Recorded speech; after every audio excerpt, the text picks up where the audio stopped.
Greetings. All right, I know that I'm doing this after the fact, but I have a big chemistry test coming up next Monday. So I've been studying in advance so I can make sure that I know the material because if I get this under wraps, essentially the rest of the semester I'm going to coast by, and that's going to be great because in May I'm going to be going to Asia to spend time with my wife. And I'm going to be there for 3 months, so I got to make sure that everything that could go wrong is dealt with, right? So I just want to, basically coast the rest of the semester so I know exactly what I got to do before I go there. I can get it done without really needing to scramble, and I can just take my finals and basically have it be easy. So sorry about that. That was my bad. So we're going to go ahead and read, the topic, then the description and the rules and the definitions, and we're going to get into the debate. So the topic is, on balance, the command economy is superior to the market economy. This debate will be revolving around Vietnam and Cuba, specifically which system, and basically here's how it works. I won't be able to put my vote in, but it wouldn't matter anyway. Like, if you take a look at this, even if I would put my vote in, if I literally gave all 7 points to him, he would still lose compared to Austin L. Right, but this is just for the tournament, so you'll have 4 votes regardless, so nobody's left lacking. And of course, I'll put this in the comments. Okay, specifically, which system works better for these two countries? I'm pro, which is Sir Lancelot. Austin L is con. Pro argues that the absolute command economy is superior. Con argues that the absolute market economy is superior. Clarification: superior shall refer to which system operates or functions better, economically speaking. The focus is on whether an absolute command economy or absolute market economy produces the better system. Rules: BOP is shared. The aim of the convo isn't which system works better universally, but which is better for Cuba and Vietnam. 1 forfeit is a loss of a conduct point. 2 are a full concession. Definitions: command economy, an economic system in which a central government dictates permissible levels of production and prices. Mixed economy, an economic system that combines aspects of capitalism and socialism. Hybrid economy of command and market. Market economy, economic system in which economic decisions and the pricings of goods and services are guided by the interactions of a country's individual citizens and businesses. So I'll go ahead and state the bias. I would say that generally speaking, I would be slightly pro. Just to make sure this is the right. Yeah, I do believe that a command economy would be superior in these countries for a number of reasons that I won't get into because I'm curious if you guys address it in the debate. If not, I'll go into my thoughts after that. But okay, so I'm going to be judging this in like a winner takes all type deal because I can't do an actual judging. So or I could just do it like the normal way. But the arguments are, of course, the arguments, of course, will determine who's going to take the points, right? Anything else, right, would have like gone to my point distribution of the debates, but whoever convinces me the most with their arguments is going to get the points. So let's go ahead and get this started. So we have a 4-rounder, if I remember correctly. Yeah, we do. Okay, let's start. Sir Lancelot is going for the pro position, the command economy. While a lot of public discourse is aimed at discussing the superiority of a command economy versus a market economy, most don't really consider that such dialogue is meaningless. The superiority isn't based on the effectiveness of the idea itself. It depends on which country the controversy revolves around. Some countries may be able to make great use of a command economy, while with others, it would be complete dog shit. I like the use of French there. A lot of countries nowadays aren't strictly for one or the other. They usually fall somewhere in between. This is what we refer to as a mixed economy. Because these factors and circumstances of the discussion are crucial, I suggest that the framing of the topic revolve around Cuba and Vietnam, which Khan agreed to. Since both of these cases rely upon the extreme, I'll be arguing that an absolute command economy is better for Cuba and Vietnam than an absolute market economy. Khan will be arguing the reverse. Therefore, if I can prove that the benefits of an absolute command economy are better and demonstrate that the burden of an absolute market economy is higher than command, I believe I should win. Contentions. Mixed economics. Cuba and Vietnam both fall into the category of a mixed economy, but they're predominantly command economy.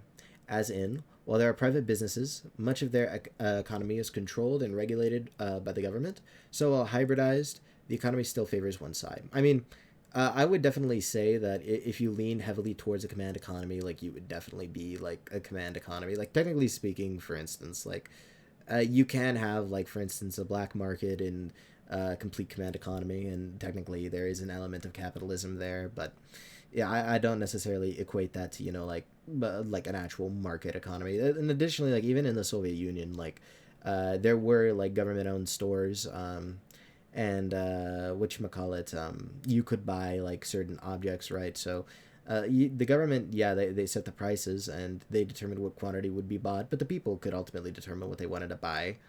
Um, so there is a level of a market there because, of course, there's going to be up and down regulation, right? Depending on the wants and the needs of the people, and the overall resources of the economy. And then when you start getting into like less severe forms of communism, like Titoism, right? That generally believed that communism and like command economies were kind of like a work in progress. I think it would be disingenuous to put that into a market economy. So, if any arguments comes over, like if there's any critiques about what is a command economy and what is a market economy, I'm probably going to disregard it unless it's substantial. Like for instance, for all intents and purposes, you can say that the United States is largely a market economy. Of course, it's going more towards a mixed economy as the years go by. But the socialistic measures that we have are relatively low compared to other alternatives, right? Um, and like for instance, you can go ahead and claim that like North Korea is a command economy, right? Even though there is an element of a market involved in the North Korean economy, due to I believe they have some businesses that are under government supervision but aren't directly controlled by the government. I could be wrong about that, especially in some foreign investments made by China and the like. But if my memory serves me correctly, I will give some leeway. Okay. The command economy is an established tradition that both countries are used to. It's how they've become accustomed to running things. Switching to a market economy under these circumstances will threaten their security and stability. A market economy is too unreliable and unpredictable. It makes little sense to switch to a complete market economy when the system under the command economy for years has been very successful. M and E. What's this? Okay. Okay, this is just going over. Okay, this is what's going to be big. Index of economic freedom. This is how you can tell if it's a command economy. Normally speaking, if the index of economic freedom is low, which it is here, it demonstrates a more command economy. Index of economic freedom, to my memory, I'll Google it just to be safe. But this essentially demonstrates that like how free the markets are from government intervention and how free the people are to spend the money the way that they wish.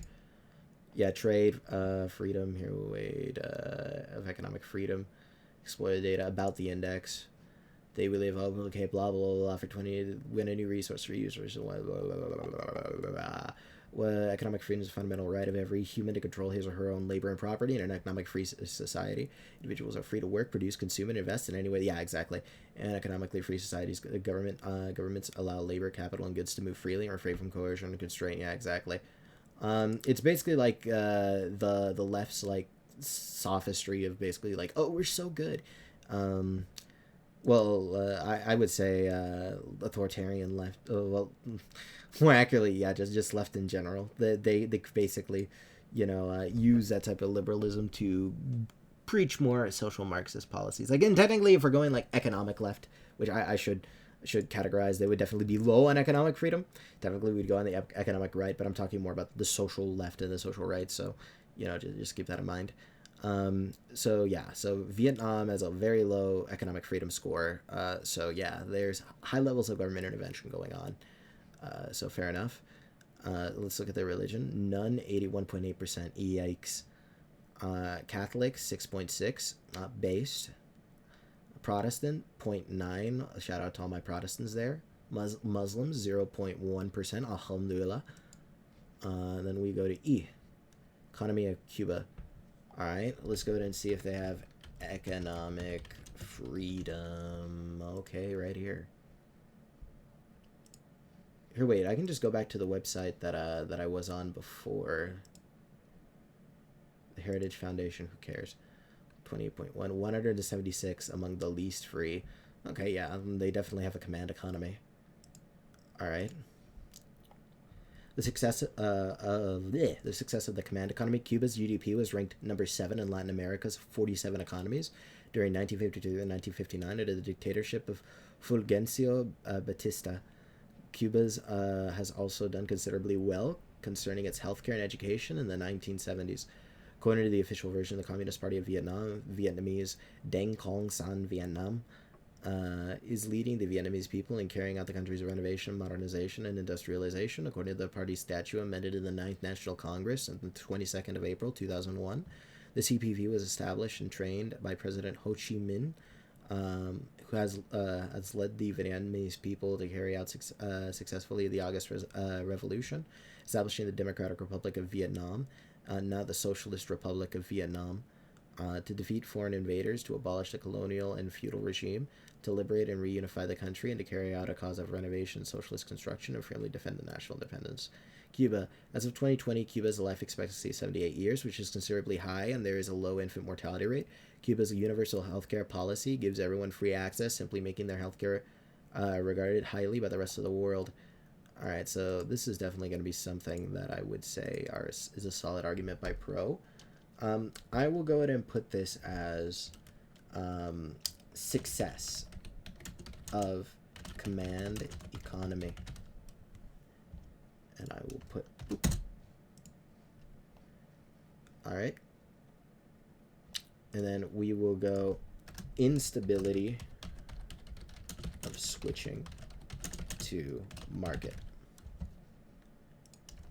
I think both of those are very solid arguments.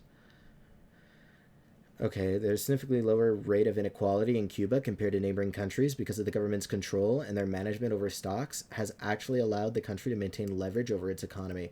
Basic needs or services such as housing, food, and transportation are provided at very cheap and affordable prices for all citizens. Free education for the youth is precisely why the literacy rates in Cuba are exceptionally high. Take a look. Healthcare Cuba platform. Transport 1,000 people. Oh, that's really good. They even beat out Greece. I had no idea. They even beat out the USA. Infant mortality. Yo, that's really good for Cuba. I had no idea. That's actually very good. Life expectancy, GDP per capita. So their GDP per capita is low, but their life expectancy is very high. That's a big deal. It's over the curve. And again, that's a big deal, especially such a substantial deviation. However, that is going to kind of shoot you in the foot, considering that GDP per capita is low, right? Well, that being said, you know, like, relative to other countries in Latin America, it is doing pretty good. Medical internationalism. Okay, now we go to the next source. Cuban economy. Okay, I'm not going to sign up. Growth rate. Cuban economic system. I'm not going to sign up, so I can't look at the images, unfortunately. GDP contributions. Okay. I'm not going to look at that because it's too much of a harsh source. Social welfare. Demographic trends in Cuba. Birth rate. Population growth rate. Social welfare. Employed. Oh, that's bad. That downtick's bad. Total visible and hidden unemployment. Visible unemployment. Hidden unemployment. Total unemployment. Fuck. That's bad. Here, low productivity and high fiscal cost. Wages. Wages took a dive, and then they're at least creeping up, which is good. Prices, cup, beef. That's really good prices, though. Their wage is 39, so for a liter of milk, oof. Toilet paper, one roll. Johnny Walker Gold bottle, 3,500. Oof. Ham and cheese sandwich, 10. That's good. Cilantro bunch. Plantains unit. Yeah, they're gonna eat a lot of plantains. Rice as well because of the geography. Meat scraps. Smoked ham. Black beans. Red beans. Got you. Okay. Income distribution. Median wage. Median pension. Median wage.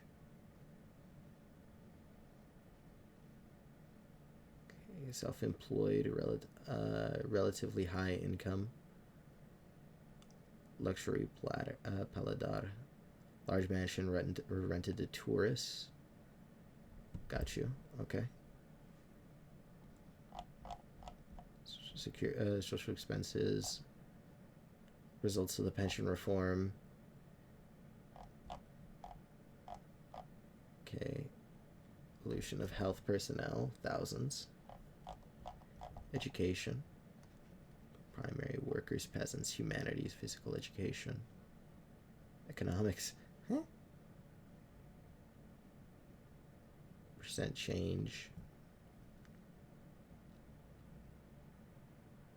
Medicine. You have a lot of people going, okay, good, the humanities are low, that's base. Education. I see. Housing. Dwelling constructions built ratio per 1,000 inhabitants. Oof. I mean, that's for new constructions, it's not bad. But it's not good either. At least from what I know of how to interpret that data. Findings. Okay. I see you've picked quite selectively from these sources. Vietnam has generated investors from foreign nations under its strong command economy. Transportation was made easier with the construction of airports, bridges, and roads, a direct result of the government's investment in infrastructure. The cost and prices of goods and services are the same as Cuba. The poverty rate has significantly decreased in the previous few decades, with it being over 70% in the 80s and dropping to lower than 5% as of now. A rapid and consistent growth in the Vietnamese economy has surpassed the GDP average rate of 6%. That's really good. That's really strong, actually. Okay, I'm not... Okay. Service sector. Largest sector. That's good. That's really good. Having a service-oriented economy means that it's strong, on average. Foreign investment, new business, caring for the elderly. I'm not going to read all that. Health and welfare, education, cultural life, theater.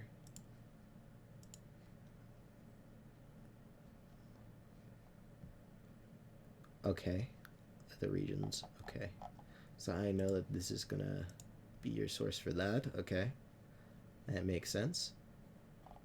Probably won't critique sources nearly as much as the debate goes on. Okay, calm down. Okay, this source just does not want to load, I see. Regardless of their... I won't count that off. Oh no, here we go. Global Innovation Index, 44 out of 132. Not bad. Per country. Alright. Levo regime. Fair enough. Frame. Okay, whoops, I skipped all that. Design and compatibility. Regardless of the achievements made by the market economy, neither Cuba nor Vietnam can sustain this long term. Cuba and Vietnam were designed specifically for a command economy, so implementing a market economy can only work if everyone is willing to destroy every asset, resource, corporation, and politics to restart from scratch. This would take many centuries and is less feasible than just transforming the system into an absolute command economy. Because a market economy is already incompatible with Cuba and Vietnam, an absolute market economy would have catastrophic results. It is so self-destructive to the point of backfiring. Cuba and Vietnam aren't ready for a full market economy. There are some movements making an effort to transfer the mixed economies into a market one, but neither country is ready for a mixed economy. That is even mostly market economy, so a complete market economy would be disastrous. Okay. Why an absolute command economy could work for Cuba and Vietnam. Cuba and Vietnam observed the errors of North Korea and the Soviet Union, so they adjusted their economy accordingly. So they wouldn't repeat the same mistakes. For North Korea and the Soviet Union, their government was planning was too stiff. Their product was low quality, and they constantly dealt with shortages. Where Cuba and Vietnam outperform these two is that they have an ideal location geographically. They have access to foreign aid and investments. The healthcare and benefits of housing provided by Cuba and Vietnam give incentives in a way that would work. CAF. Cuba. U.S. aid. Okay. Foreign aid to Vietnam. Okay, now we go to Austin. Framework. Abbreviations. VC. Vietnam and Cuba. Market. ME. Market economy. C. Command economy. Definitions, resolution, scope. For the sake of formality, I agree to the definitions, resolution, and scope provided in the resolution. Fiat and inherency. This is basically a policy debate as we are choosing between two possible policies for Vietnam and Cuba, an absolute market economy or an absolute command economy. In a policy debate, there is an assumption of fiat, let it be done, which assumes that a proposed policy will be implemented. It is, of course, a necessary assumption for this debate, and I doubt VNC will be changing their economic system anytime soon. As I doubt. Okay. However, there is also inherency. That is, the inherent barriers to policy. Overcoming inherency implicitly causes harm, a disadvantage for a policy. As part of my strategy, I will be demonstrating why the inherency of Pro's proposal would be greater than the inherency of mine. Voting issues. Pro frames the voting issues like this. Therefore, if I can prove the benefits of an absolute CE are better than market to demonstrate that the burden of the absolute ME is higher than the command, I believe I should win. Same applies to con, only conversely. This seems like a reasonable way to put it, and I accept this evaluation. Vietnam versus Cuba. This debate's scope focuses on Vietnam and Cuba. As Vietnam has a larger economy as well as a higher population, I would consider it is the more important country. One. Where are your sources? Sources in the comments. How dare you? That is going to be conduct.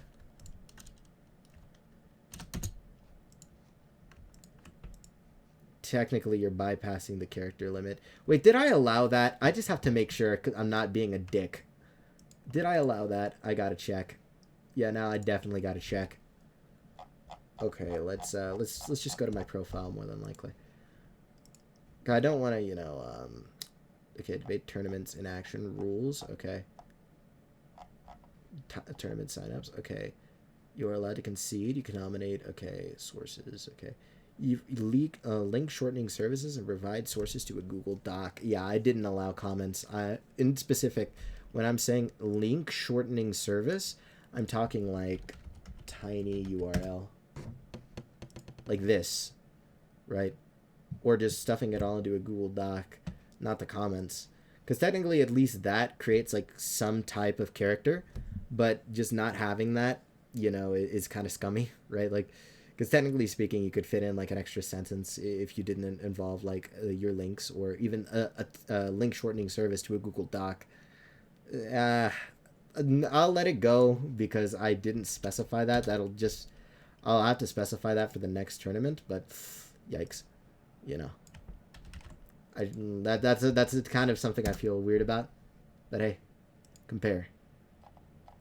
Okay, area, Cuba, inhabitants. Okay, quality of life, political stability, civil rights, health, climate, cost of living, popularity, currency, Cuban peso, the dong, unemployment rate, average income, production index.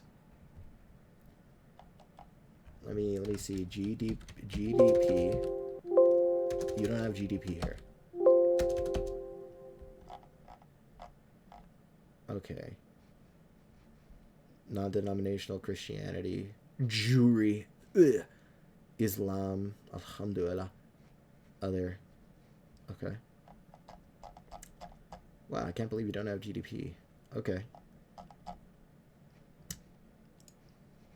Let's continue.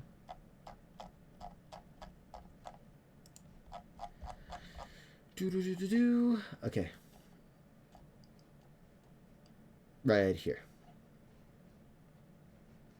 As such, I urge voters that, given the choice between a system that helps Vietnam and harms Cuba, and the converse, they should choose the former.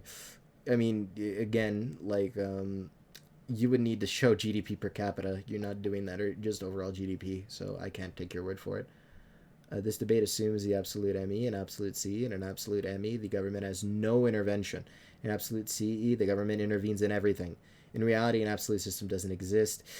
That's a very uncharitable way of going about it. Like, technically, yeah, but like an absolute command economy would, like, at least in terms of like how economists would take it in the modern day, would be like North Korea, or Soviet Union. And an absolute like market economy would be like the laissez-faire period in the United States, where there there are plenty of monopolies going on and the like. So like, it's relative depending on the time, but I don't think that's a good way to interpret it, but as long as you're not, refuted on that, then that's fine. Systems mix, at least to some degree. Nevertheless, this debate's fiat assumes it does, so I urge voters to hold both my opponent and I to this strict standard. Vietnam's economy. Vietnam's economy is usually described as a socialist-oriented market economy, an evaluation supported by several sources. I'm just gonna have another tab up with the comments, maybe. Let's just do this. Oh, okay. Let's. Perfect. And I have right here. Perfect. All right. So he has World Bank. This is the one I'm gonna take a look at. World Bank. Okay, health outcomes. GDP increases. Okay, strategy results. Social command.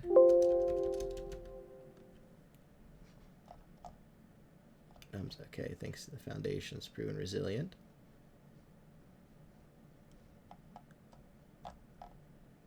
Okay. Strategy. Okay, let's take a look at his other sources. PDF.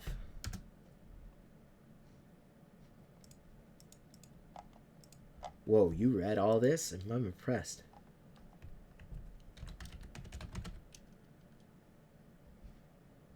It's too weak to be as development or say presiding over a market economy, synchronizing policies, capabilities. Okay, there you go. Fair enough. All right. In other words, Vietnam's economy has its production and price levels dictated by free market forces, but there is some government intervention. No, that's disingenuous. Let's go ahead and take a look at your other sources.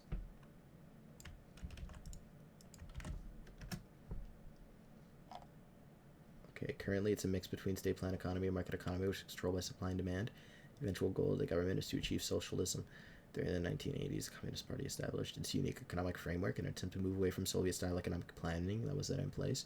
Yeah, it's not like it's completely like, oh yeah, they're just mixed. It's as the economy grows, they're growing towards more socialistic policies.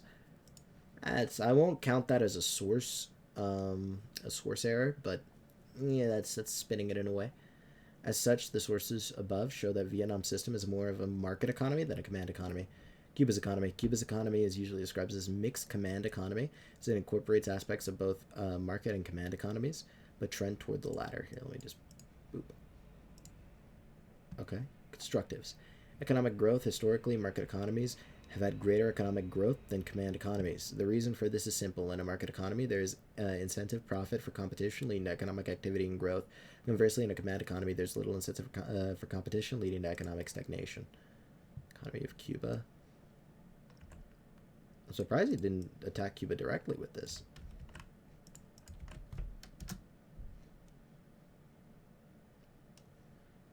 Flip by the state. Okay.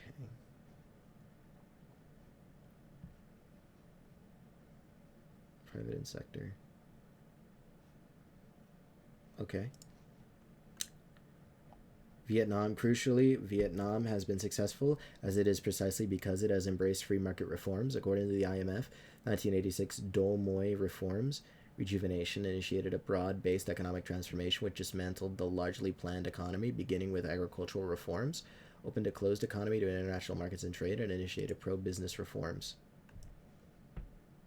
Let's take a look.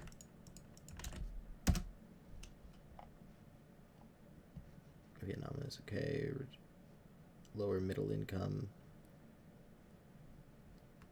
Crucial policies. Free download. Okay. Whoa, you read all this? I'm actually impressed. You did your research.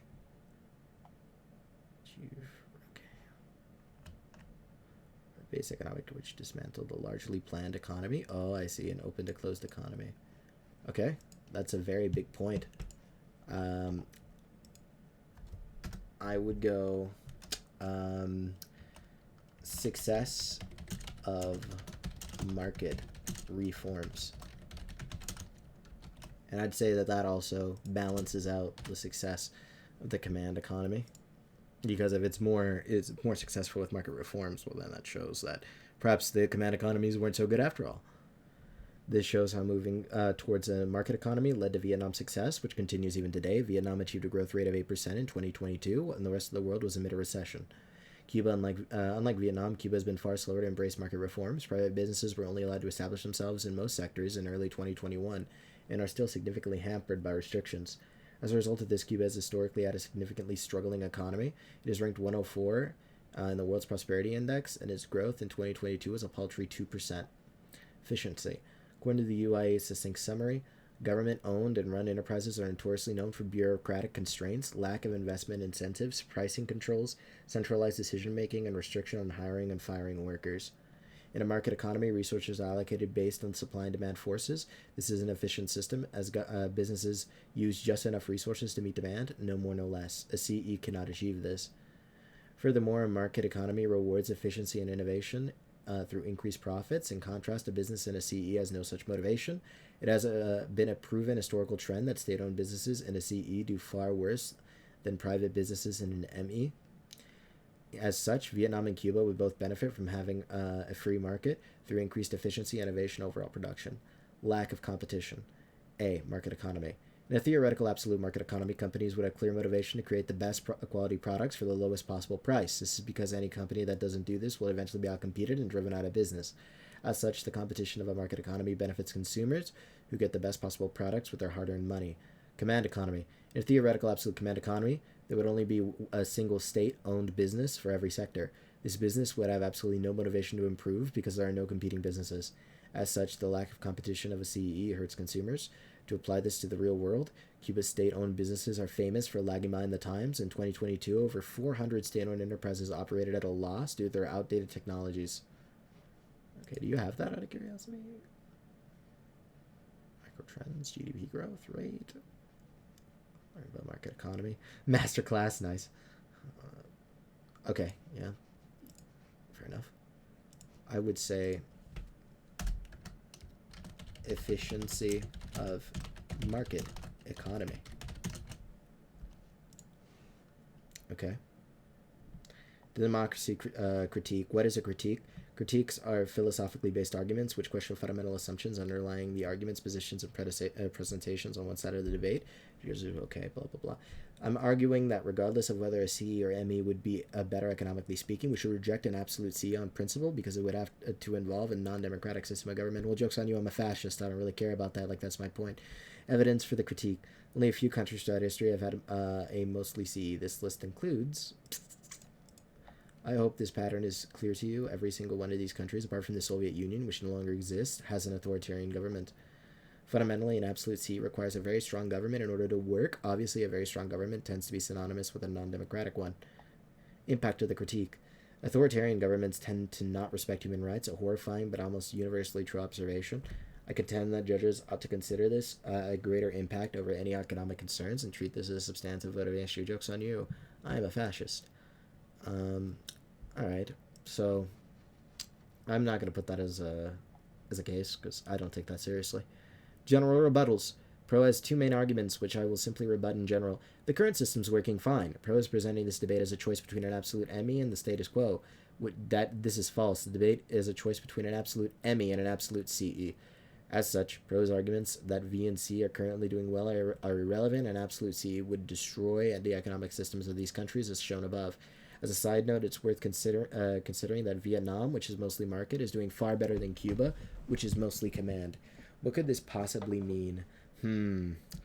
Switching would be really hard. Pro argues that V and C were designed for a command economy, and that market economy can only work if everyone's willing to destroy every asset, resource, corporation, and politics to restart over from scratch. This is false. In fact, switching over to an absolute market economy would be far easier than switching to an absolute CE. Consider what it would take to accomplish each. Switching to a market economy, remove anti-private sector laws, remove trade barriers, remove government intervention in price and production. It's free market time. Switching to a CE, drive out every single existing private business. How would you even do this? Implement new regulations and rules, create state-owned businesses for all sectors of the economy, pass protectionism and anti-trade laws. Okay, that's a bit strange. carefully control prices and productions, which would cause heavy amounts of initial economic turmoil. Realize that you would have been better off staying with a market economy. That's base. But yeah, this I'm not going to take this as a rebuttal because it's nowhere near that simple. And ironically enough, switching to a command economy arguably is more simple than switching to a market economy, because you have to understand, like, look at what happened with the Soviet Union. I mean, I won't count any argument unless Pro makes it himself. But like, look at what happened with the Soviet Union. It literally made the Russian cross, and I'm completely anti-communist, but it's just a fact, right? So it's nowhere near that simple. This is also supported with real-world data. Switching from the CE to ME is far more common than the reverse. The former is common in post-Soviet countries, which I have yet to see a single modern example of the latter. In this round, I've set up a framework for the debate, shown the various benefits of market economies over command economies: more economic growth, greater efficiency and innovation, increased consumer choice, more competition. Demonstrated that command economies are almost always authoritarian, a serious downside, refuted my opponent's arguments. Please vote con. All right. Now we move on to round two. Yes, I will acknowledge that this isn't a discussion of the status quo versus an absolute market economy. The comparison is used to show that a mostly command economy is already successful in yielding positive results. So there really is no need for the market economy. Three things you get from a command economy are safety, security, and stability. Khan makes the argument that a command economy would lead to authoritarianism, and I will entertain this concept, but I remind everyone this is actually irrelevant to which system functions more effectively, economically speaking. Very true. Voters will recall that in the first round, I stated that the achievements of the market economy for Cuba and Vietnam are unsustainable. An absolute market economy has never been attempted, so it has only ever been tried in theory. With that being said, we can still objectively make accurate predictions of very realistic outcomes. Having experimented with an absolute CE economy before, we have established a framework for what went wrong and how to correct mistakes to reduce ideal results. I shall now talk about the damages caused by the market economy to Vietnam and Cuba, and later explore the most likely consequences of a hypothetical absolute market economy. Vietnam, market economy damages: physical collapse and equality disimbalance. Efforts to eradicate poverty have brought about positive outcomes, though Hughes said that the results are not sustainable, as the poverty contingency rate is still high. Thanks to the market's influence, there is now a greater rate of low-income civilians compared to the smaller percentage of their wealthier counterparts. The poor are unable to afford basic needs and services, while the wealthy profit by making 10 times the amount they do. In 2014, the top 20% make 9.7 times more than the bottom 20%, Hughes said. This increased to 10 times in 2018. The ministry also revealed that the Gini index of Vietnam between 2014 and 2018 was 0.4, an average inequality rate compared to other countries. Environmental self-destruct. Clean water is currently in high demand but short supply. There is more contaminated water, air pollution, and more waste production that is contributing to this contamination. Because the sewage system cannot properly drain the water, it is resulting in more floodings. There's also something called an Asian brown cloud, and a large atmospheric brown cloud that occurs annually from about November through May over eastern China and southern Asia. The increase in factories is directly causing this, a symptom of the booming in the market economy. Over-reliance on loans. The temporary success of the market economy is caused by something a lot of political scientists and economists see as a weakness. Vietnam's robust economic performance over the past 3 decades has been heavily dependent on exports and foreign direct investment, FDI, with foreign invested companies accounting for 67.8% of Vietnam's total export turnover in 2019. This is seen by experts and foreign policy makers as a vulnerability, especially given the disruptions on international trade and global supply chains caused by COVID-19 pandemic and intensifying U.S.-China strategic competition. Vietnam has to be free to make and decide on its own policies because its debt has made the country's policies too susceptible to the control and influences the country it relies upon. Damn, Lancelot, you are hitting it today. Industrial abuse. Low-income workers are being exploited by industries by being forced to work too many hours while never receiving adequate pay. Many work excessive hours, sometimes more than 50 hours of overtime a month without rest days, and still struggle to make ends meet. A new study by the U.S.-based campaign group Fair Labor Association showed out of the 13,000 Vietnamese garment workers surveyed by the FLA, most were earning more than double the country's minimum wage, but were still unable to pay for basic needs. That is super strong. That's such a strong case. So not only will that go down to a rebuttal of the success, but that'll actually open a new front, which I will say the how do I say this? Drawbacks of a market economy. Damn, that was such a strong punch. Now let's take a look at Cuba. Market economy damages. financial collapse, and inequality disbalance. The income gap between the lowest and the highest brackets was enormous by Cuban standards. Those in the highest bracket earned about 30 times more than those at the bottom, with the extreme ratio of a difference of about 375 to 1.16. Conversely, the state sector employed only 87% of workers in the highest income bracket, where many are either self-employed or work for a foreign or joint ventures. Due to the process of shifting towards a market economy, it is speculated that poverty rates are guaranteed to increase. After the 1990s, there have occurred phenomena in Cuban society that suggest that the populations at risk of poverty tends to increase. Loss of employment talent. The CMPP specifically targeted Cuban medical professionals already serving abroad, offering them a fast track to immigrate to the United States if they abandoned their positions and presented themselves to an American embassy. The intent was clear: to harm Cuba's cooperation with other countries, to curtail the inflow of money in the form of payments for these programs, and to drain medical doctors and other medical professionals from the country. Of course, attracting educated immigrants to fill the gaps of the American labor force has long been a traditional policy, reflected in the existence of the H-1B visa.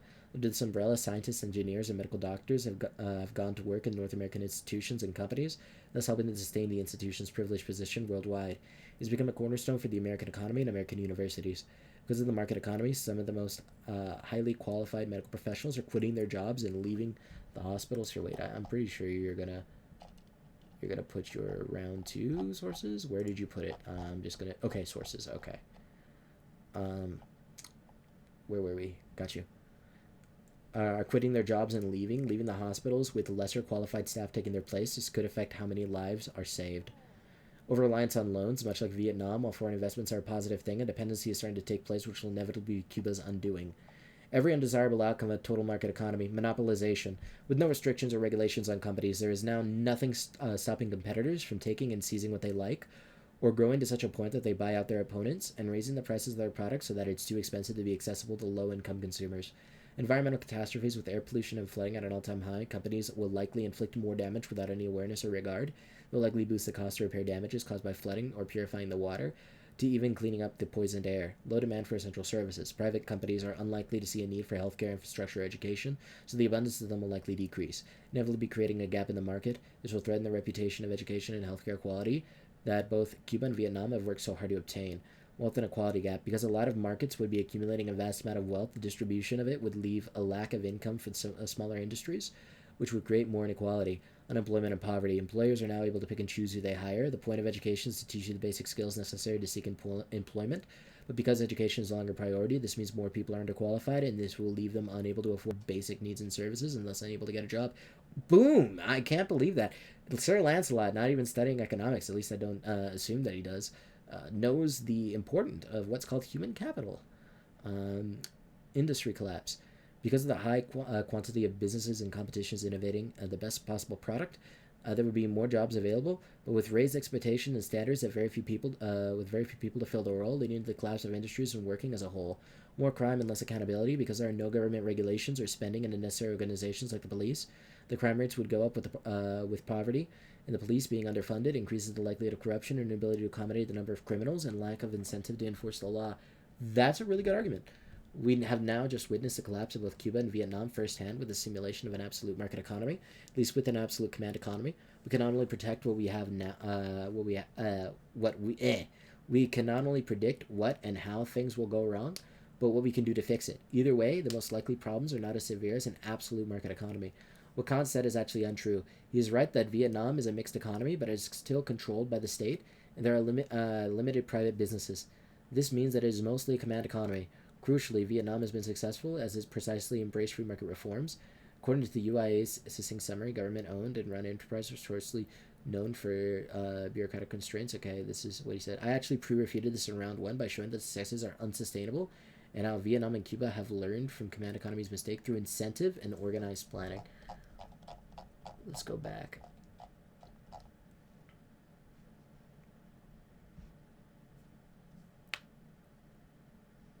Okay.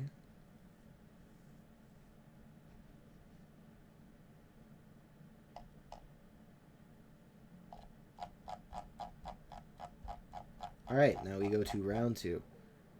So this is where his round two sources come in, right here.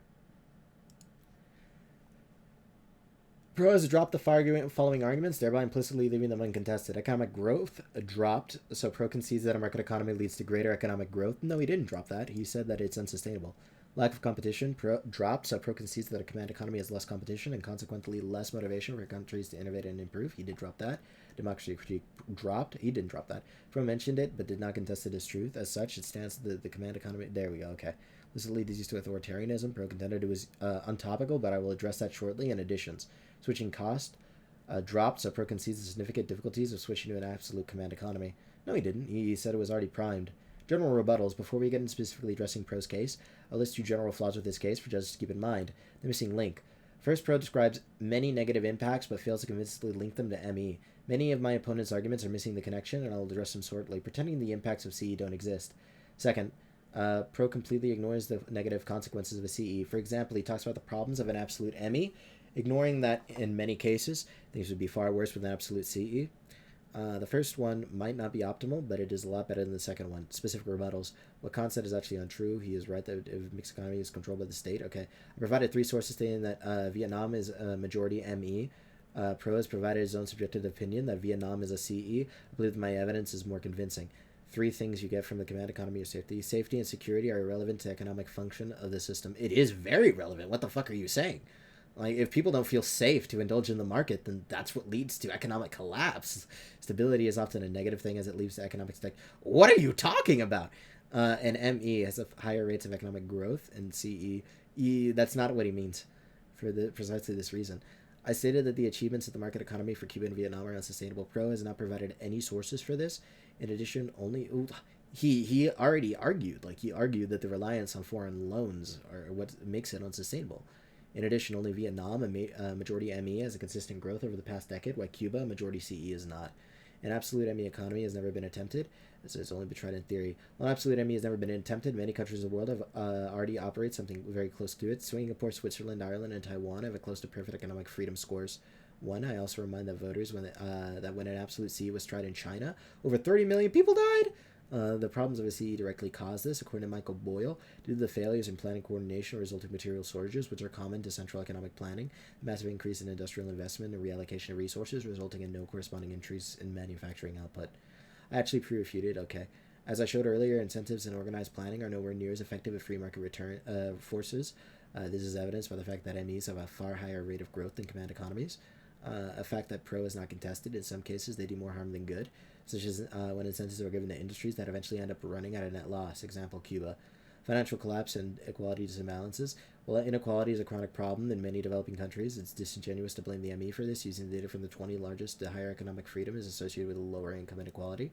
This alone entirely refutes Pro's argument.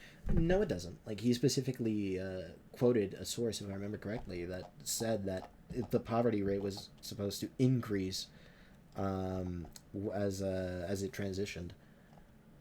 Reliance on loans, okay. Increased, okay. Efforts to eradicate are not sustainable, okay. Poverty rate still high. Poverty continuously rate, yeah, exactly. Like, he brought out a source that refutes that type of argument. Again, you can't argue from other countries because you're arguing from a specific country, so that's not a good argument. Okay. Right here. Financial collapse. Okay. Environmental self-destruction. CEs have the same problem. Pollution is not going to magically disappear because the factory is government-owned. Environmental damage is an inevitable consequence of economic development. Either people suffer and the environment suffers. Changing economic systems does not affect the fact. Over-reliance on loans. While some might see foreign investment as a weakness, it is also one of the greatest strengths of the market economy that drives economic growth, according to the IFC. FDI does much more than provide developing countries with financing for their growth. It brings them new technologies, management techniques, and market access as well. Furthermore, many CEs, North Korea, Cuba, Venezuela, also heavily rely on loans. But unlike MEs, they do not have a strong economy to be able to pay them back, leading to a debt crisis. Okay, that's an interesting point.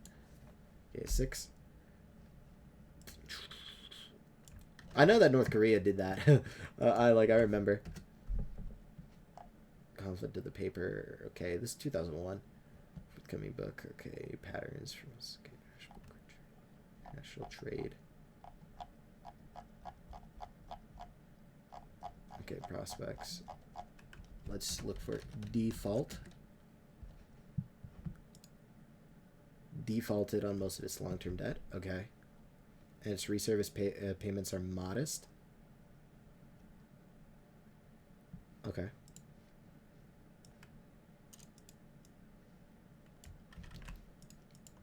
Cuba. Over the past years. Okay. Worsening, although it did not reach its goal.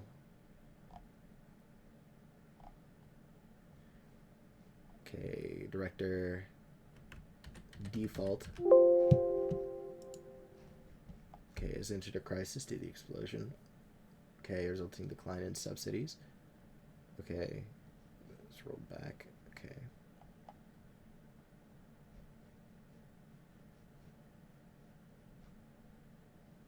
Find the ship just over here. Okay. Fair enough.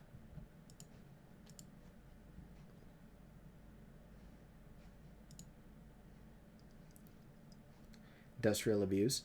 I agree with my opponent that unfair labor practices are a serious problem, but they are not unique to market economies. For example, state-owned companies in Cuba, which is majority CE, is known for mistreating its workers. This includes wage theft, discrimination, biased arbitration, and forced labor.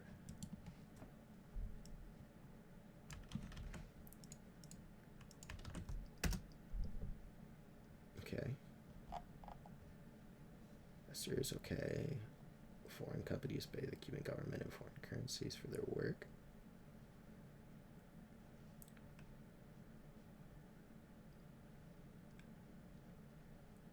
Contact with foreigners are carefully.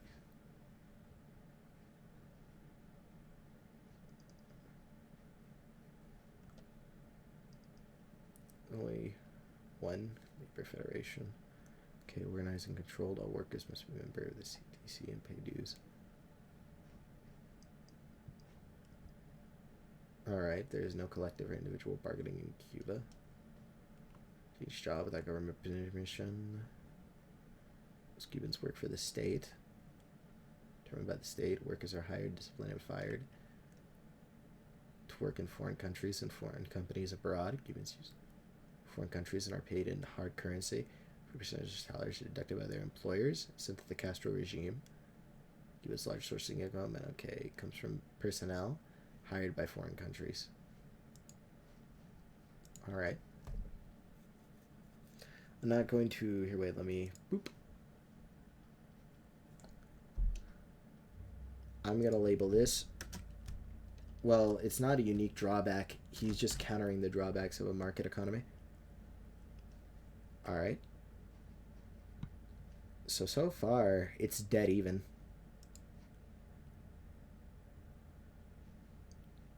Wait, did he refute the efficiency and I just forgot to give it to him? Man, wealth and industry collapse. Yeah, you did. My bad, I forgot to give that to him. Alright, so he's slightly in the lead, but we're not even done with round 2. Okay.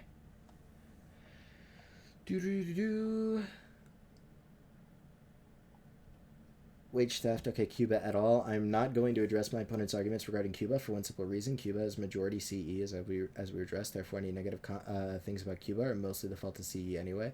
Monopolization.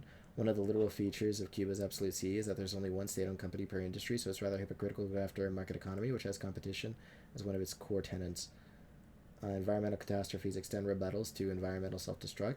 Low demand for essential services. Nowhere in the definition of a market economy does it say the government cannot provide essential services such as education and health. Hold on a second. That's disingenuous. You do realize that essential services are sometimes done for profit, right? And the reason why it's not done for profit is due to some government intervention, right? So, for instance, there's a big difference in government policy in a socialistic economy, hence why it's called socialized medicine, right?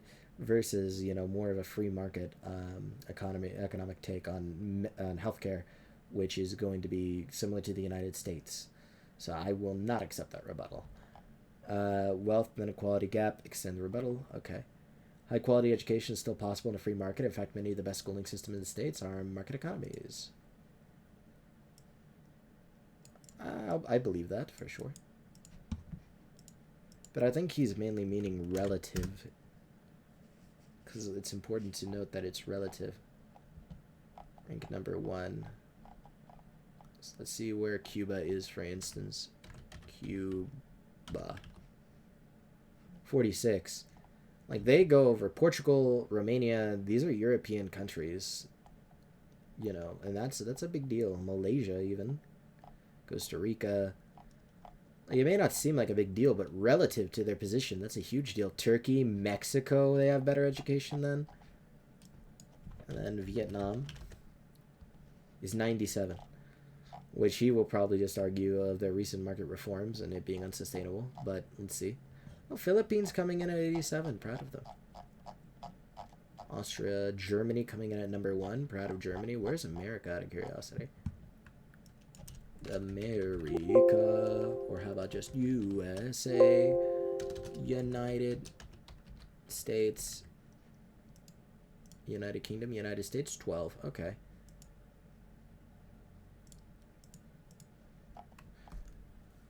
As I mentioned earlier, an absolute market economy is completely compatible with providing essential services. Summary. Pros made a total of 18 new constructive arguments in the second round. I count Cuba et al. 3. Well, that's a gish gallop if I've ever seen one. Let's summarize what happened to them. 6 were completely false. 3 were problems that affect both MEs and Cs. 2 were clearly irrelevant. 5 were arguments that hurts pros case. 2 were duplicate arguments. Okay, not exactly a great record. Let's move on. Additions. Normally I don't add more constructive arguments after the first round, but seeing as pros done so, I will do the same. Authoritarianism. Extendation. Pro concedes that CEs are inherently authoritarian. Several studies show that the authoritarian governments are bad for the economy, as might be expected. Indeed, statistical analysis found that growth isn't the only economic metric which autocrats failed to deliver. They also fell short on employment, health, and education spending, and government debt. CEs are economically inefficient, which hurts their citizens. Economic prosperity, free markets, and globalization have a positive effect on the economic prosperity, according to a study by the Fraser Institute. Nation at the top quartile of the economic freedom at an average adjusted GDP per capita of $40,000, compared to the average $5,000 for bottom quartile nations. And out of the poorest 20% of the nations, those with greater economic freedom have incomes that are 50% greater than those with less economic freedom. All right. Poverty reduction. Vietnam's transition to market economy significantly reduced poverty. The measures they took, which included strengthening private property rights, allowing markets to dictate prices, and increasing free trade, led to drastic reductions in poverty rates from 60% to 13%. Alright, didn't Pro address that in his source, if I remember correctly? Let's look at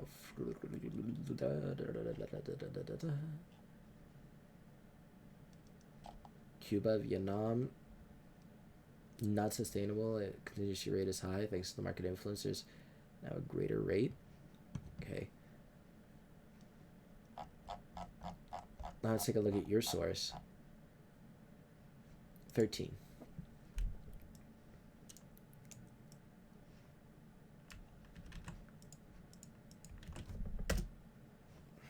Enemy started to travel broadly. Okay. Vietnam's remarkable journey lifted 40 million people out of poverty. The poverty rate dropped from 14% from almost 60% per capita growth. This 1990 has been only second to China. Okay, Vietnamese are now better educated. Fair enough. Stability of switching to market. Okay, I pretty much have everything checked. I would say this gets rechecked.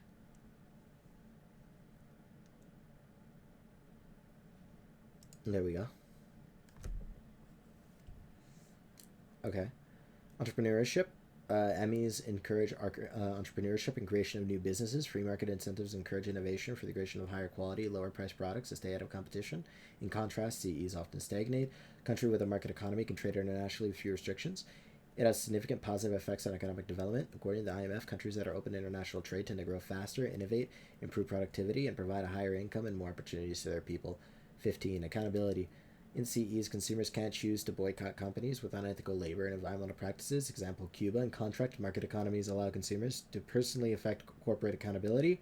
The companies they choose to buy from, yet another benefit of competition and consumer choice. Sources and comments. Dropped arguments. Okay, regarding Cuba. Cuba's majority CEs we discussed. For any negative things, or mostly, okay, extend arguments about income gap, inequality, and poverty rates. Extend loss of quality employment talent. And extend the statement about Cuba's. Okay, CE has the same problem. Pollution is not good. Okay. Environmental damage is a direct result of a failing economy, which has been proven to be a symptom of the market economy. In the market economy, there are no regulations to hold businesses accountable by Extend arguments about contaminated water, more money to repair sewage systems, etc. Don said the World Bank estimates that $370 billion will be needed through to 2040 for Vietnam to prepare for climate change. Lack of clean water means more widespread illness, death from dehydration, higher infant mortality rates, and a lowered life expectancy as the economy directly monitors companies and diminishes the harm they do by stopping litter, purifying water, and pushing for regulations that companies abide by to ensure the consumer safety is priority. Quality is a chronic problem, not when you consider the direct impacts the market economy has on crime, poverty, and unemployment. Such a society promotes crime by increasing. Okay. Today, the world is facing an unprecedented inequality crisis. Over the last 40 years, there's been a vast increase in the gap between the rich and the poor. Safety and security are irrelevant. Since safety is directly responsible for life expectancy and lower crime rate, I consider it dropped. Since Khan doesn't really disprove the stability aspect, I consider that dropped as well. Achievements of ME are only temporary and unsustainable, and once the economy descends into an absolute ME, all the successes immediately crash. Extend round 2 quote about unsustainability and round 1 argument. Not under a CE where stability is guaranteed. It is possible to monitor, predict, and smoothly control the flow of the economy. Temporary economic growth is irrelevant if the size of a certain attribute makes it more of a liability when it's about to collapse versus a smaller economy that can function more effectively systemically. Vietnam's economic weaknesses, shortcoming the business climate led by concerns surrounding data transparency, corruption procedures, incomplete reforms to the public sector with a high level of indebtedness among SOEs, and diminishing returns ROAs. Let me just make sure I know what ROAs are, because now I just got to make sure. ROAs. No, ROAs.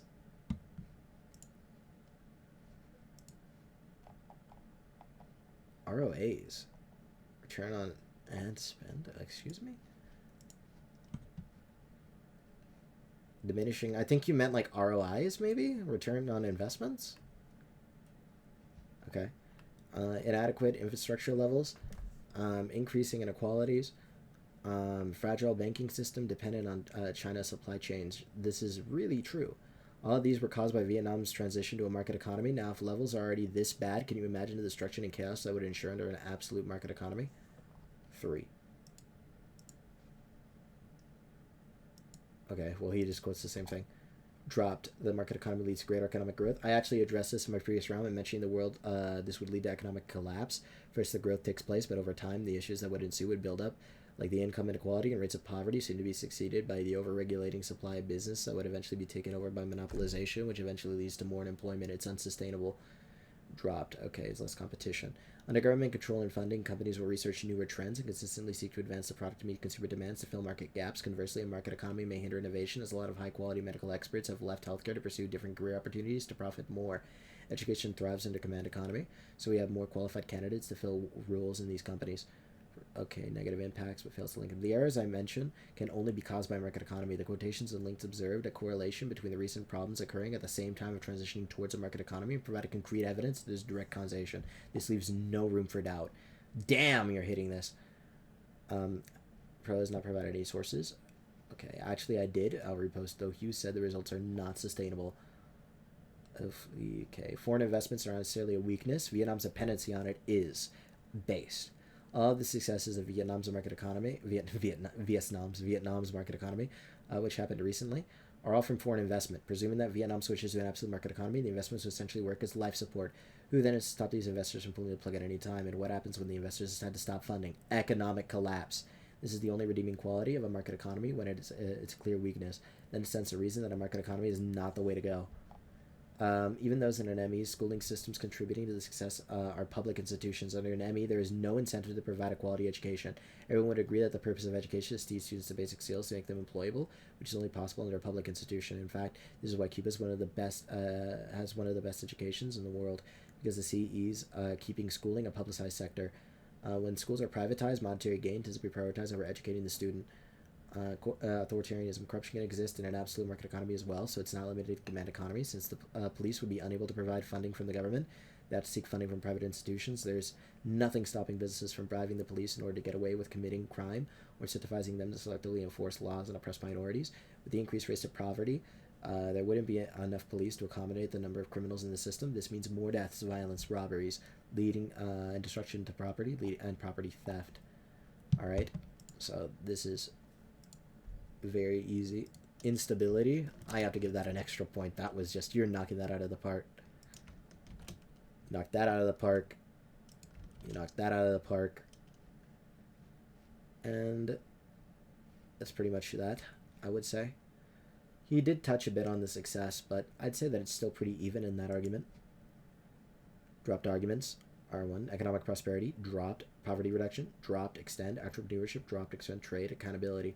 He addressed the majority of those. Before I start, it's important to note the two main problems with Pro case. First, he falsely misinterprets market economy as a capitalist dystopia, and second, he ignores that many of the problems of ME are even worse under a CE. Pro completely misses my point. That is the fact of Cuba's CE, and it only hurts his own case. Cuba has such high inequality and poverty rates because of the inefficiency corrupted of state-owned companies. Most workers employed by the state don't even receive a living wage and are often abused. Oh, okay, I'm assuming that you're going to have it here. Yeah.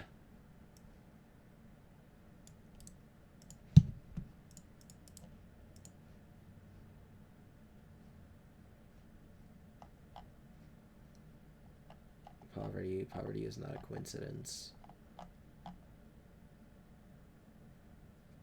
Expensive work. Percentages team through redistribution means.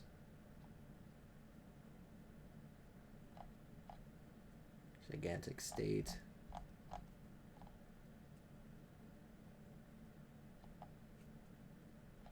Okay.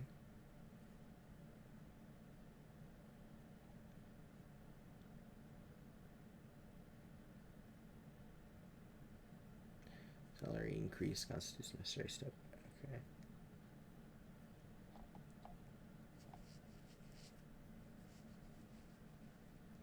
$2,000. Okay, it's higher in other cities, but the figure. Okay.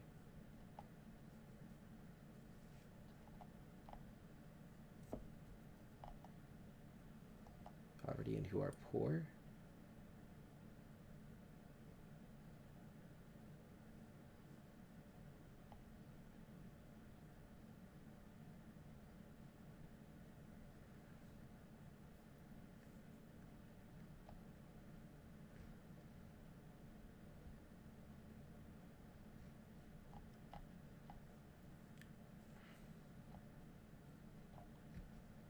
Okay.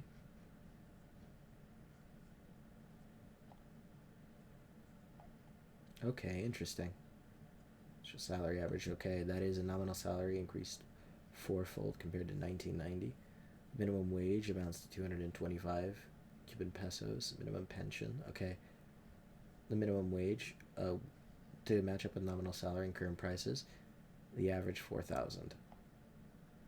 Got you. Price consumption. Interesting. Okay. It has a loss of quality employment talent because talented workers are leaving its struggling economy, and it's reliant on foreign influence simply because its economy is so weak that it requires loans to survive. The vulnerability of CE. For its own case, CE causes failing economies, non-market economies. Furthermore, as proven earlier, an absolute ME is not at all exclusive with regulations and accountability. What? Yes, it is. That's the whole point. First, Bro has given no evidence that the market economy promotes crime. I searched through both sources he provided. The crime rates were never mentioned.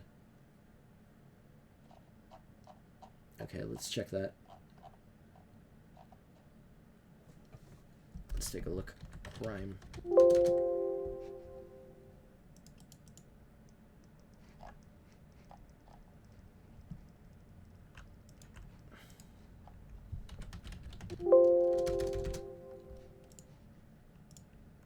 Oops. No mention of crime. Take a look at the indices.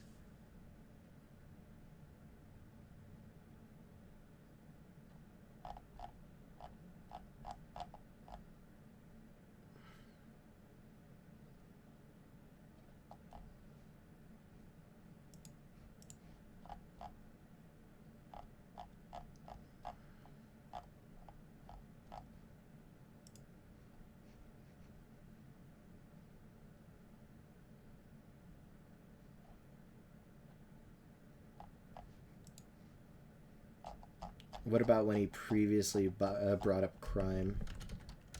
Did he provide any sources for that? More crime, less accountability. Crime. Discrimination. Discrimination, discrimination, discrimination, discrimination. Here, let's do this. Okay, let's start from 1.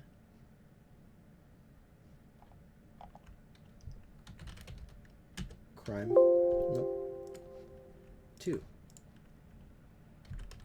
Crime. No. 3. No, that's the Asian brown cloud. 4. Crime. 5. Crime. 6. You've already been through 6. 7. Crime.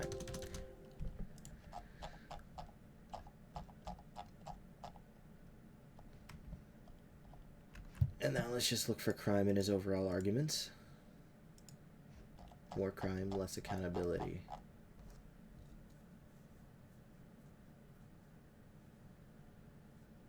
I'm pretty sure he's just using the argument that because it's not publicized, but yeah, he should have shown that that wasn't included in the source. I'm gonna go to him, and even though I can't judge it that way anymore, I will go to put sources. That's a mark against con. I mean, not mark against pro. So there we go. Alright, let's go back to it.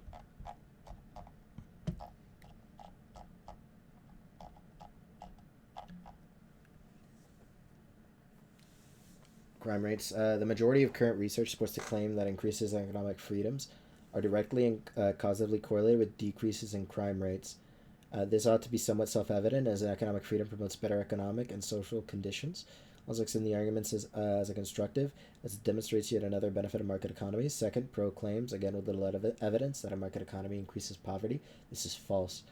According to a study examining the statistical relationship between economic freedom and poverty rates, freer markets directly reduce the proportion of people in poverty to control for confounding factors, so that there is indeed a causal relationship. Again, this is a constructive argument. Third, proclaims that the market economy causes unemployment. The correlation between economic freedom and unemployment rates is still an open question. Nevertheless, some evidence is better than no evidence, and I present a study by Cato that eloquently states more economic freedom, more jobs. Since safety is directly responsible for life expectancy and lower crime. Out of curiosity, how much?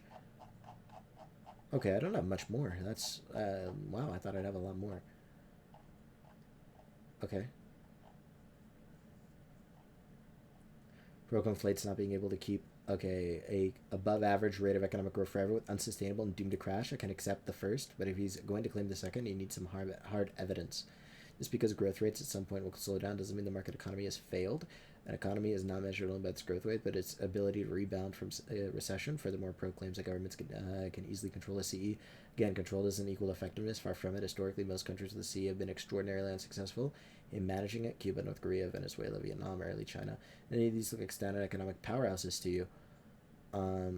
Vietnam's economy weaknesses. Pro conveniently cherry picks only the weaknesses of the Vietnamese economy. Let's take a look at the same sources about the strength of the Vietnam economy. Dynamic economy featuring one of the fastest growth rates in the region.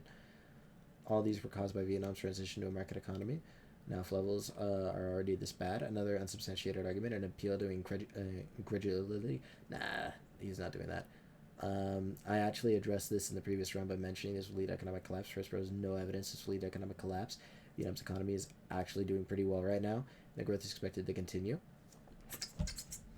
Let me check your source. Your source.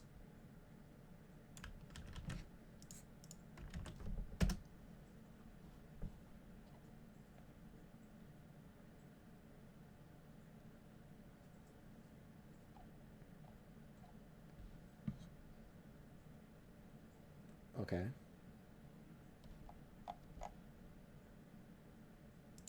Alright.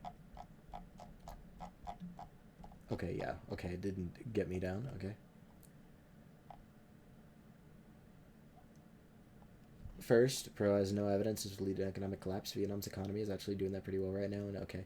Second, I've already proved that economic freedom associated with lower income inequality and poverty rates in the previous round. Third, the whole point of ME is to avoid monopolies, the very existence of competitive market forces. Extend previous arguments, economic freedom associated with greater rates of education. Also extend previous argument that market competition encourages innovation, efficiency, and catering to customer needs. was intentionally taking a quote out of context, quote mining. Actually, look at the article. He was referring to efforts to eradicate poverty, which in fact were very successful, but limited in diminishing returns. Okay, let's actually check his source.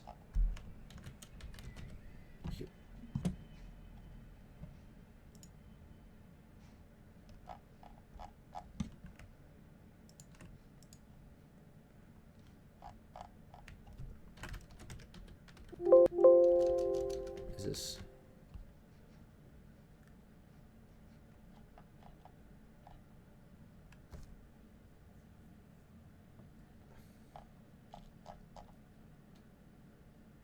Okay. Okay, poverty have been, though Hughes said it was the results are not sustainable. It's a poverty contingency rate.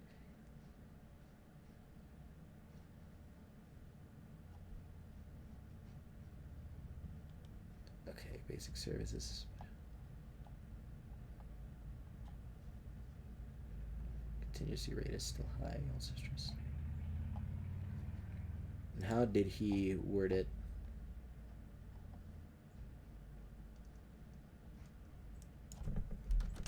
Sustainable.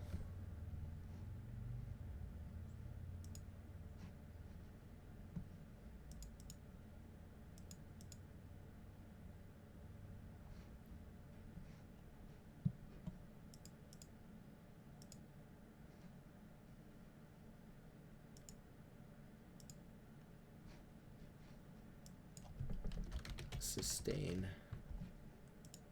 Because I know he used it in one regard especially.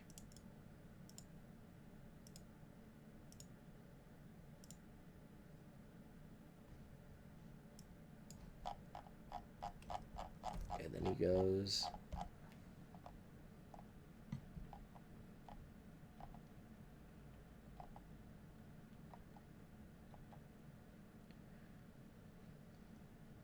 Consistent growth. That is quote mining. That is very much quote mining. Oh, you naughty, naughty boy. Naughty, naughty, naughty boy. That's very bad. That heavily goes against you. Like, that's, oof. That's hardcore. Oof. That's bad.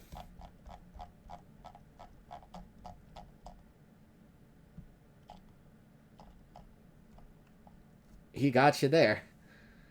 Takes a quote out of context. You actually look at the article. He was referring to efforts to eradicate poverty, which are in fact very successful, but limited by diminishing returns.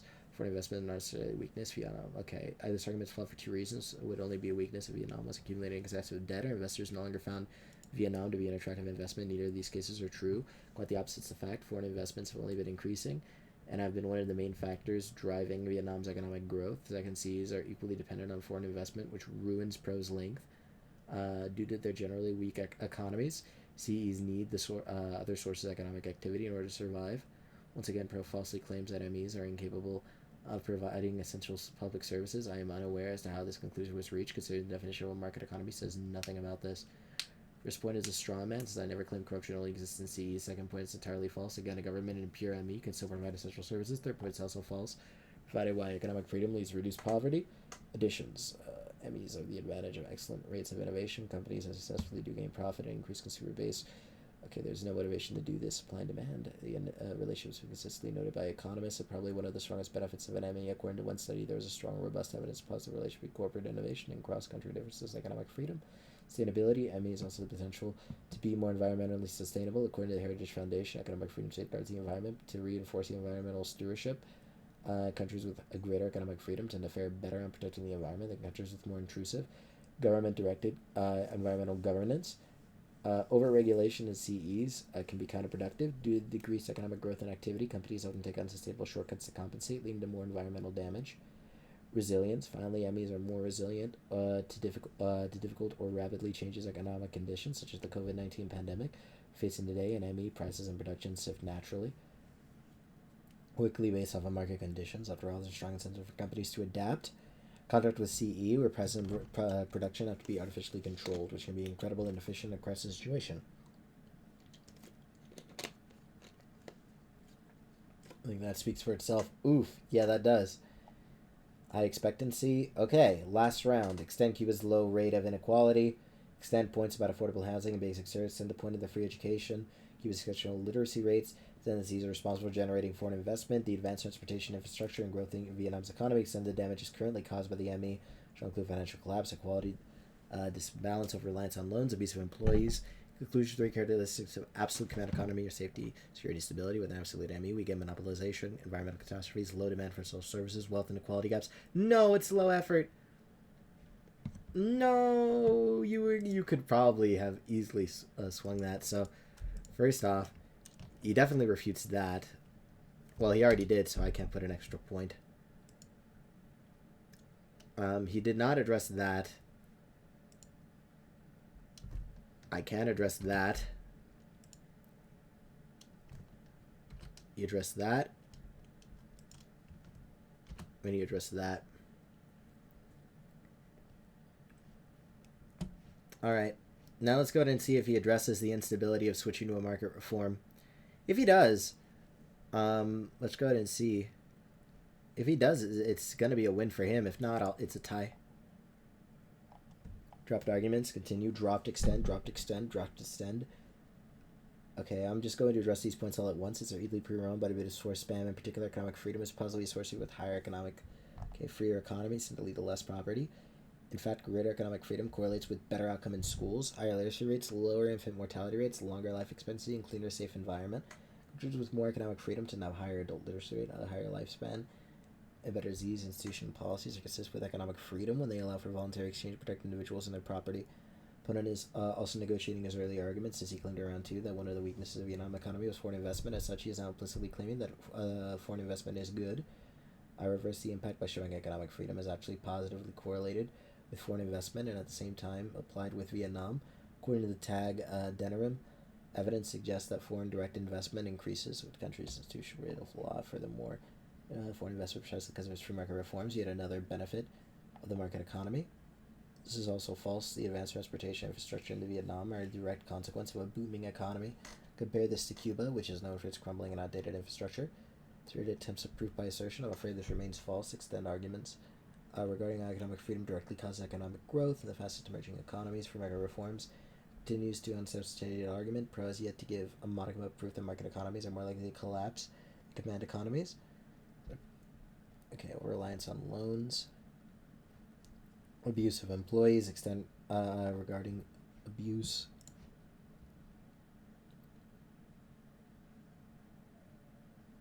Efficiency of a market economy. Now the real question is, do I give him that point to go ahead and make him win the debate? Because I definitely think that he won just by that summation. Attract fairly talented workers. Okay, we do not treat them very well. Arguments regarding how market economies have lower crime rates. Extend arguments regarding how command economies are more authoritarian. Extend arguments how command economies. Okay, so I've already demonstrated these arguments all 4 rounds. They're key voting issues. Command economy. What downsides it would bring. Okay, the voters should weigh these 2 things. They decide overall. Extraordinary. Okay, I encourage voters to list them out. 1 to 10 being completely insignificant, 10 being very significant. Quality, higher literacy rates, increased foreign investment, more competition, greater efficiency. I also show switching over to command economy would be far more difficult. No, you really didn't. But I don't think that he addressed it. So yeah, I have to give it to you, even though it was a bad point. Like, he didn't address it. So I'll let you have that point for sure. Causal relations are brought up by me and subsequently dropped. Successful economies. Okay, let me make sure. Alright. That was fun to read. Let me make sure he didn't bring up anything more.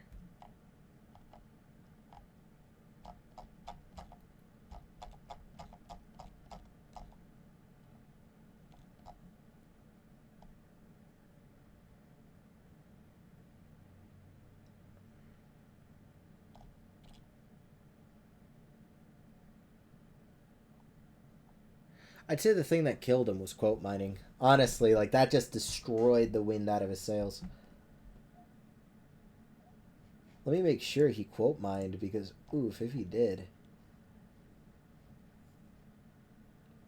There's a worsening in Vietnam.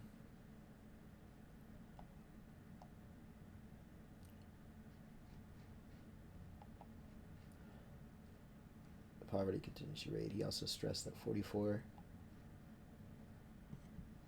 poverty rate among minorities.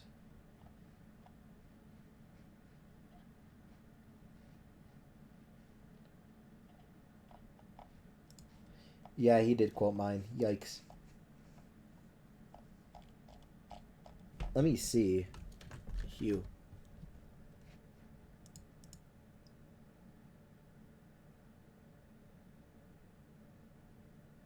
No, he sourced it correctly.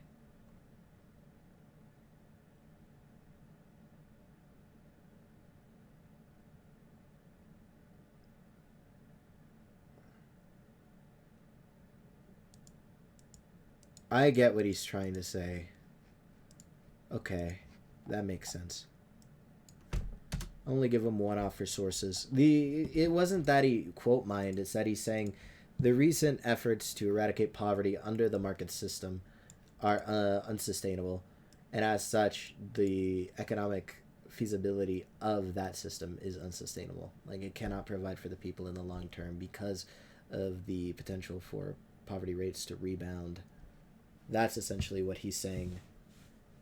So I just think it was a bit of an error in interpretation.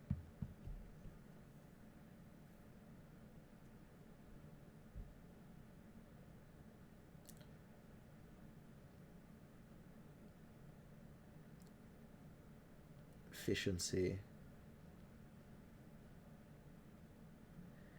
I will say that if he had a final round, he probably could have made this into a tie or one, but I don't know why he didn't try for a final round. Sir Lancelot, you always get me there. Like I'm always like, no, Lancy, you're so close, and then something happens, and then yikes! Ah, you're so close. All right, I'm gonna post this. I will award my points to Khan.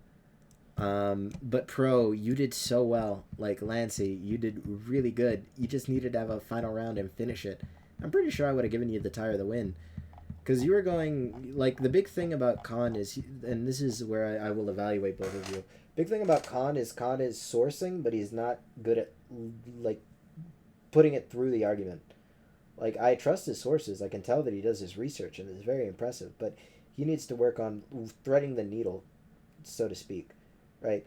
Like many of his points, I could just dismiss. Like for instance, how he said, when it came to education and market freedom, well, I could just dismiss that easy by saying that we're not talking about the general trends. We're talking about two specific countries, and the specific countries already have high rates of education and healthcare that are getting lower as they, enact market reform. So your points null and void. Like all these things could have been easily poked at. And I'm just reading the debate by Pro. But Pro didn't use the final round, and I think that Pro just needs to, like, when Pro was hitting it, when Pro was, like, hitting that, oh, there were times when I honestly thought he was going to win the debate, right? But that last round was really yikes, right? Like, that last round, he should have taken the effort to, like, make his case harder. And I think that's one drawback that Lancey tends to do in the debates. Like sometimes he will just not address a point, and he'll just be like irrelevant, right? Or he will like kind of Austin did the same. Austin did a lot worse though, and or he'll just be like, yeah, this is it, and he won't try in like the final round, or he will forfeit the first round. I'm like, no, Lancey, just you're almost there. Lancey, my recommendation is to look for sources a bit more, right? But your logic, dude, your logic was great. Like I loved your logic. Just focus on it more. If you don't really want to source, mine for sources that much, just come up with a few sources and dude, mine that logic because you had him on the logic alone. Like I believe it was like up until like his arguments in round 3 that you were winning in my eyes quite handedly, right? And then it was about even, and then you just kind of wrote this, and he just took the opportunity to push his momentum and like barely win, pretty much. So like you had the opportunity, Lancey. Like you are a great debater. Keep it up, man. You know, and I look forward to seeing you in this new debate. I'll be posting this on YouTube in a bit. Have a good one.